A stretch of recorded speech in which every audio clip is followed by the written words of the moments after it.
Assalamualaikum warahmatullahi wabarakatuh. Innal hamdalillah nahmaduhu wa nusalli wa nusallimu ala rasulihil karim. Ashhadu an la ilaha illallah wa ashhadu anna Muhammadan abduhu wa rasuluh. Allahumma salli ala sayyidina Muhammad wa ala ali sayyidina Muhammad. Amma ba'd. Sahabat beriman yang dirahmati oleh Allah Subhanahu wa taala, zina merupakan dosa yang sangat besar dan keji. Apalagi perbuatan ini dilakukan oleh orang yang sudah berumah tangga, punya suami atau istri. Dan zina ini tentunya sangat menyakitkan bagi siapa saja yang dikhianati. Bahkan hukum sudah menentukan siapapun yang berzina, apalagi sudah punya suami ataupun istri, maka hukumnya dirajam sampai mati. Betapa pedihnya hukuman zina ini. Untuk itu, tidak bisa dianggap enteng dosa zina tersebut. Dan seandainya pelaku zina tersebut saat ini bebas, tidak dirajam karena negara tidak menerapkan hukum rajam di negara ini. Tapi jangan salah, pelaku zina apakah bisa terbebas dari azab Allah? Tentu tidak. Semua perilaku manusia di muka bumi ini tidak lepas dari pengawasan Allah Subhanahu wa taala. Sahabat beriman, mungkin kita sering menyaksikan akibat dosa zina, seseorang bisa bangkrut usahanya, hutang sulit terbayar, usaha selalu gagal, berdoa terus-terusan tetapi tidak diijabah, jatuh bangun, terus jatuh dan jatuh lagi. Bahkan tidak sedikit akibat dari dosa zina tersebut sampai menurun ke anak cucu dan keturunan seterusnya. Hal tersebut sering kita saksikan atau bahkan mungkin kita sendiri mengalami hal tersebut. Dan tentunya siapapun yang sudah terlanjur terjerumus ke lembah dosa zina, segera lakukan 3 langkah ini untuk meredam azab Allah Subhanahu wa taala. Jangan ditunggu-tunggu, segera lakukan mumpung umur kita masih ada dan kita masih bisa bernafas dengan normal. Dan kita harus ingat, kita punya keturunan, yaitu anak cucu dan seterusnya. Mari kita wariskan amal kebaikan untuk mereka, supaya mereka bisa menjadi anak yang soleh dan soleha, tidak terjerumus ke dalam dosa zina. Sahabat beriman, inilah 3 langkah untuk meredam azab zina. Namun alangkah baiknya para sahabat beriman untuk menyimak terus video ini sampai akhir, agar sahabat bisa mendapatkan informasi yang utuh, supaya tidak gagal faham dan menjadi penambahnya ilmu dan pengetahuan. Yang pertama adalah menangis dan bertaubat kepada Allah dengan sungguh-sungguh.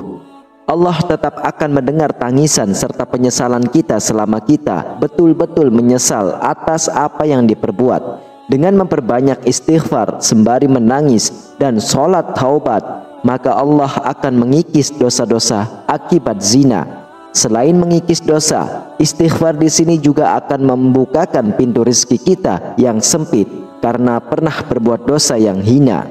Selanjutnya yang kedua adalah perbanyak sholawat dan membaca Al-Quran surah Al-Mulk. Lakukan kedua amalan ini setiap hari secara istiqomah. Perbanyak sholawat kepada baginda Nabi Sallallahu Alaihi Wasallam, yaitu dengan mengucapkan Allahumma salli ala Sayyidina Muhammad wa ala ali Sayyidina Muhammad.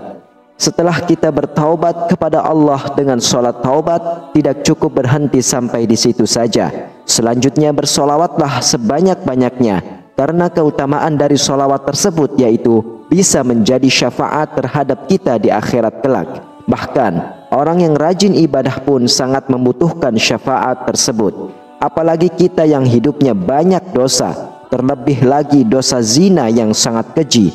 Tentunya sholawat ini sebagai langkah penting supaya kita bisa selamat di dunia dan selamat di akhirat. Hadis Nabi menyebutkan, barang siapa bersolawat untukku sekali, maka Allah bersolawat untuknya 10 kali. Barang siapa bersolawat untukku 10 kali, maka Allah bersolawat untuknya 100 kali.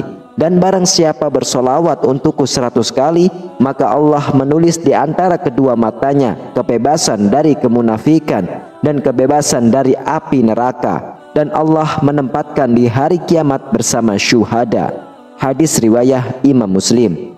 Bacalah sholawat tersebut di waktu pagi, siang, malam, ataupun setelah selesai sholat fardu atau sholat sunnah. Di samping sholawat yang harus kita baca sebanyak mungkin, ada pula amalan penting lainnya, yaitu sebagai penghapus dosa dan penyelamat kita di alam kubur, yaitu membaca Al-Quran surah Al-Mulk.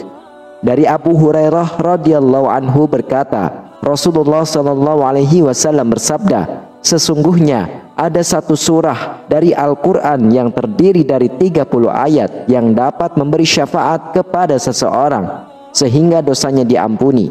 Surah itu adalah Tabarakalladzi biyadihil mulk. Dalam sebuah riwayat lain dari Ibnu Abbas radhiyallahu anhu, Rasulullah sallallahu alaihi wasallam bersabda, surah Al-Mulk adalah pencegah. Ia adalah penyelamat yang menyelamatkan pembacanya dari siksa kubur. Yang dimaksud adalah surah Tabarak.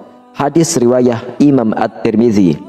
Untuk itu, bacalah surah Al-Mulk ini setiap hari, minimal 1 kali secara istiqomah sampai akhir hayat.